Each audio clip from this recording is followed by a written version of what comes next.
Hi, folks. It's Mike Nowak from the Mike Nowak Show with Peggy Malecki. As you can see in the corner, she's not here at the moment, but we are so excited about this Sunday's show. We're doing a deep dive. In fact, I think I'm going to call it a deep green dive with two people I've been hoping to have on the program for a long, long time.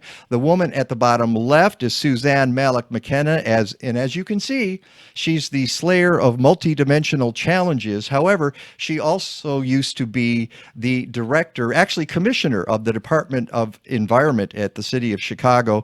On the right, as you can see, is Sandra Henry, who's that's not the whole title because we couldn't fit it in. Senior Director of Development, was that it?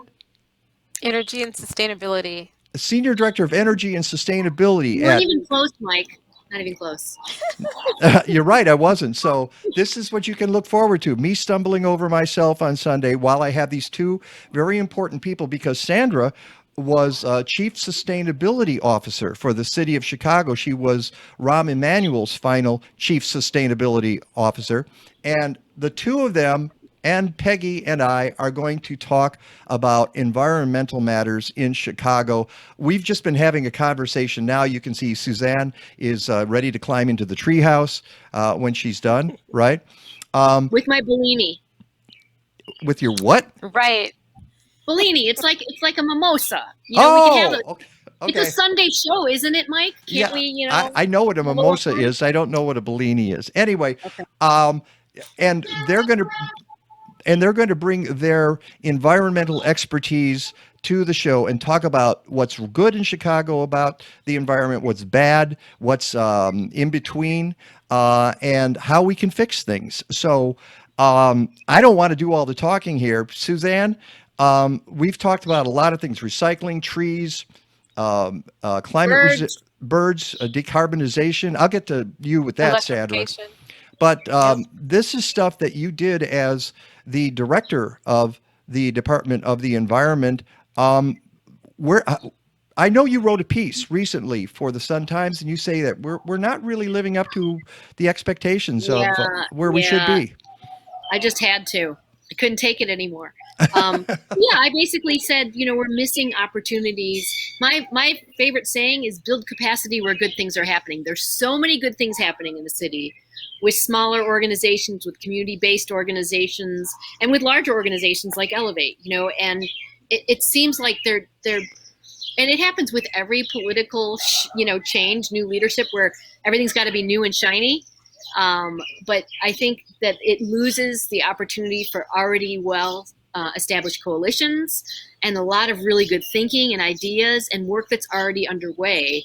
And so I was just frustrated to see these challenges happening, like Hilco, like General Iron, some of those kinds of things where I think there's the right people are there to help this happen, and the community level who know what's happening, they just need to be engaged. They just need to be listened to.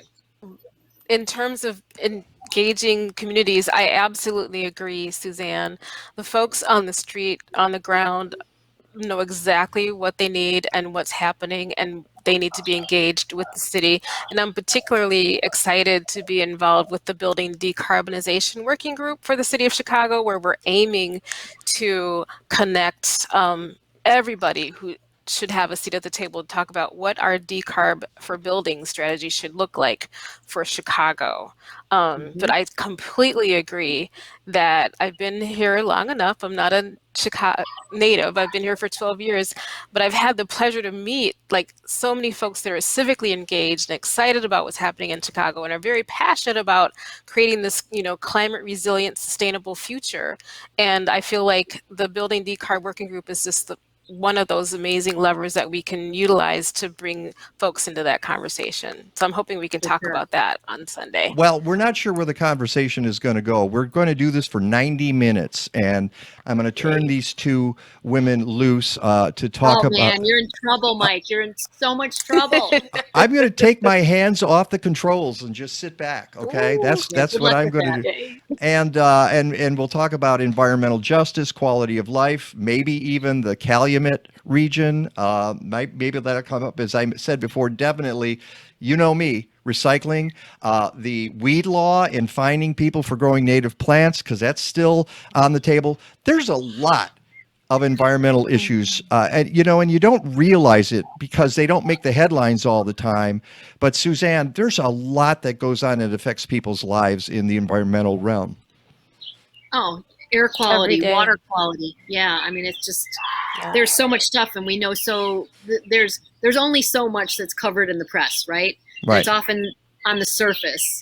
And again, I just think one of the biggest problems is people aren't listening, and leadership is not listening to those who know best about what's going on in their communities and what can be done to help, improve quality of life and reduce the negative impact. Yeah. Um, Agreed. Sandra, you're welcome to expound on that.